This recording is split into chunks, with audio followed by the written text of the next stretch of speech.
About 10 days after 9/11, I went through the Pentagon and I saw Secretary Rumsfeld and Deputy Secretary Wolfowitz. I went downstairs just to say hello to some of the people on the Joint Staff who used to work for me, and one of the generals called me in. He said, "Sir, you got to come in. You got to come in and talk to me a second." I said, "Well, you're too busy." He said, "No."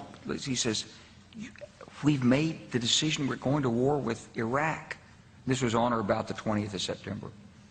I said, "We're going to war with Iraq. Why?" He said, "I don't know." He said, "I guess they don't know what else to do."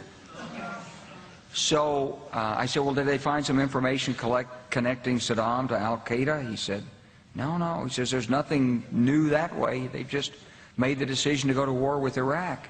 He said, "I guess it's like we don't know what to do about terrorists, but we've got a good military and we can take down governments." And he said, "I guess if the only tool you have is a hammer, every problem has to look like a nail." So I came back to see him a few weeks later, and by that time we were bombing in Afghanistan. I said, "Are we still going to war with Iraq?" And he said, "Oh, it's worse than that."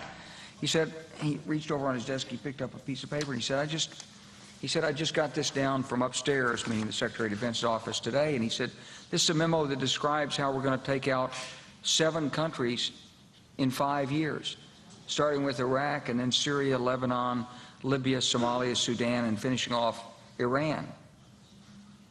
So go through the countries again?